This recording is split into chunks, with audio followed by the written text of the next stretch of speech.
Okay, so when I showed up to the Jiu-Jitsu Lifestyle Summit, I had no idea who the guest speakers were going to be, but I was pleasantly surprised to see my friend Pedro Valente, somebody who I've looked up to a lot in the art, and in my estimation, probably, I don't know, I guess you're a very humble guy, but probably the foremost authority, I think, at this point on the history. I mean, you've studied a lot, especially Jiu-Jitsu as it relates to Brazilian Jiu-Jitsu or Gracie Jiu-Jitsu. I think it's fair to say that. I think you and your brothers have put a lot of effort and time into that, and so I really pay attention to a lot of what he does, and he gave a great talk, and I'll let you maybe give us a 2-minute snippet, but what I'd like to say is that the thing that I really appreciated as a father, hearing the conviction as a jiu-jitsu teacher of how important it is for our children to learn how to defend themselves.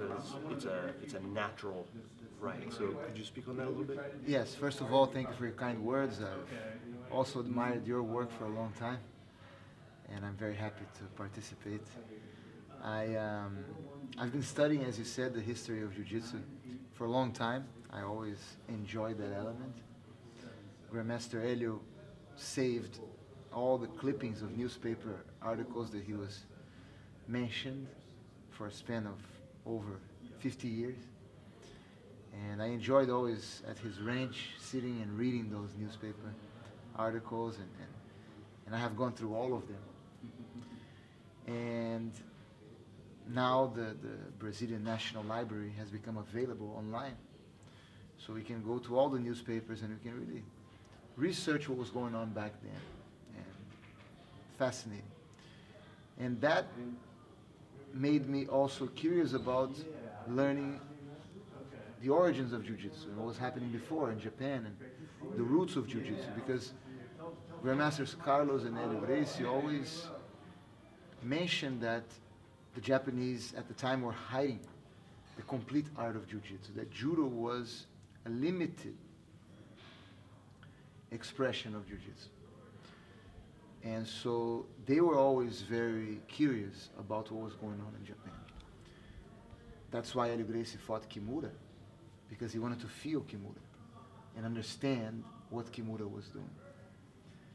And so we've been also studying that, the history of Jiu-Jitsu in Japan, and when it arrived in the Western world, before it came to Brazil, in America, in Europe, all over the world, the Western world. And so my passion now is to be able to share these findings with the Jiu-Jitsu community. Because the more I study, the more I admire my teacher, Grandmaster Helio, and his role, and Grandmaster Carlos Gracie, and his role, and everything that happened in Brazil with respect to the preservation of this ancient art that, for one reason or another, was mutating quickly, even in Japan. And it was almost extinct in many ways, and so with a few exceptions. So I want to be able to share this, and in my talk I talked about a few things. I talked about, firstly, the definition of Jiu-Jitsu. It's important that we understand what the word Jiu-Jitsu means. It's actually two Chinese kanji characters. Jitsu meaning art, so it's the art of Ju. What does Ju mean? Ju means yielding flexibility, being soft, being gentle, using your opponent's energy to your advantage. The idea that soft can overcome hard, the idea that intelligence can overcome brute strength, the idea that mind can overcome muscle. It was really important. It was great to hear you say that in one of the sparring, after the sparring session too, because you were explaining that if it doesn't fit, it could look like the same thing. It could look like an arm lock. It could look like this or that. But if it doesn't fit that definition of Ju, it's not Jiu-Jitsu. It's just not the definition of the word. It's not something that I choose or anybody can choose. Sure. The word has a meaning, right? There have been throughout history, since the dawn of time, many forms of wrestling. Yes. But Jiu-Jitsu is a specific form of wrestling, if you may, that is based on yielding to your opponent rather than resisting your opponent. And if you study the history of the samurai warriors who organized this art, I don't like to use the word invent or create, because the skills that they were practicing had been done before in other places, because these are part of the human instinct. But what was unique about the way the Japanese were practicing was the fact that they were applying this philosophy, which came from China.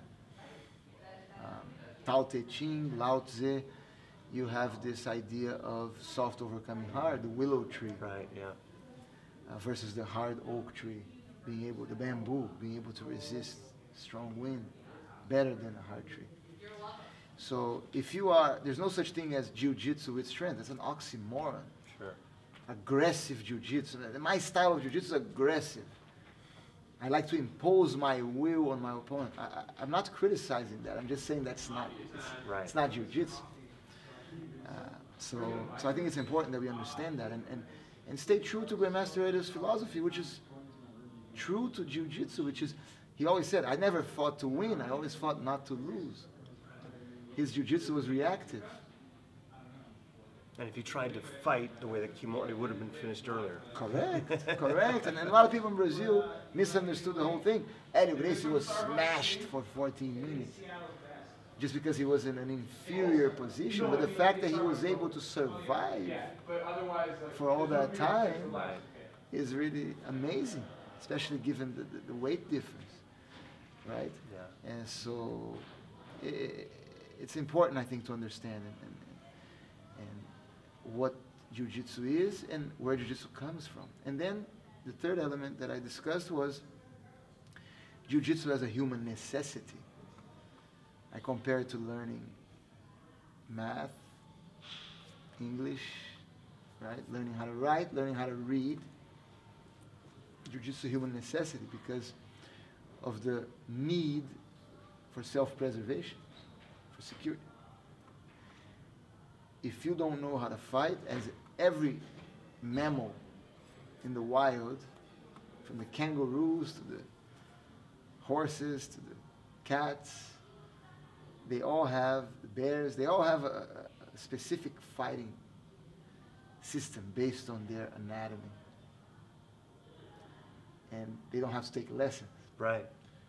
The same way that most mammals, with the exception of a few monkeys, they can also swim without having to take swimming lessons. Right. We as human beings lost that in many ways.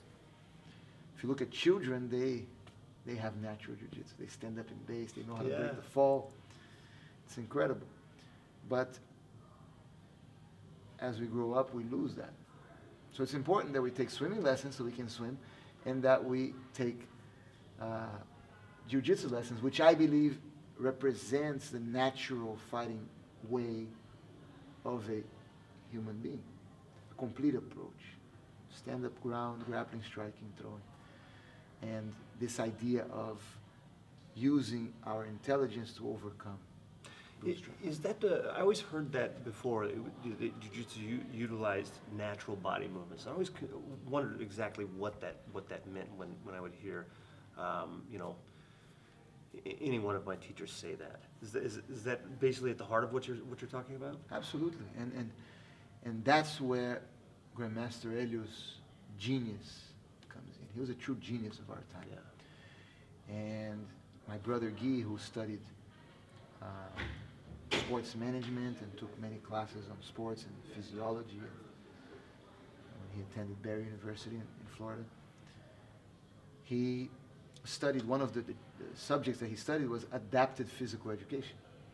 What is adapted physical education? When you take any athletic activity and you adapt it to any type of individual, be it someone with a disability, sure, be it based on gender, be it based on particular characteristics that the person has. And Grandmaster Helio, he wanted to teach non-athletes how to defend. His whole mission was to allow people who were not gifted with athletic activities, athletic abilities, to not be embarrassed by some tough guy who is a bully. That was his passion. And at his time, it was not popular for professionals to be athletic. Most of them were sedentary. Sure. Right? There were no gyms even back then. People, it was not, you know. Physical culture wasn't correct. a big thing. People didn't even know if it was healthy. Right. And so he was dealing with sedentary students. And if you think about Japan, Jiu-Jitsu was something almost confined to the samurai class. Yeah. And samurais didn't decide to start training at 30 years old. They did Yeah, that since they were right. children. Yeah. So Grandmaster Helio, he specialized in teaching individuals who were non-athletes without hurting them in a way that they could learn and feel comfortable, reinforcing their self-esteem, raising their self-confidence, right? And so this is something that he really developed, this teaching methodology. That's what he called Gracie Jiu-Jitsu. It was this teaching methodology that allowed for an instructor to impact the life of any person, not just an athlete. Because most athletes can already defend themselves without. Sure. Yeah, I think LeBron James is going to be okay in a fight. Exactly. Exactly. And that doesn't make basketball No, yeah. a great art of self-defense. No, right. So sometimes when people ask me, can a sport jiu-jitsu champion defend in a street fight? Absolutely. Sure. There's no question. Yeah. Can't argue with that. And so the goal for us in our school is to be able to teach everybody. Yeah. And if you're dealing with somebody who's not athletic, it would be unrealistic to want that person to impose their will on their opponent. And what am I going to do? Tell my students, look, you must start taking steroids. You must, Yeah. you know, it's not what we do, and it's not what jiu-jitsu is meant to be. Right. Yeah. In its original conception. That's awesome. Well, thank you so much for sharing your thoughts. And yeah, if you guys get a chance, check them out. The Valente brothers in Miami, Florida. You guys have an extensive library of videos yourself, right?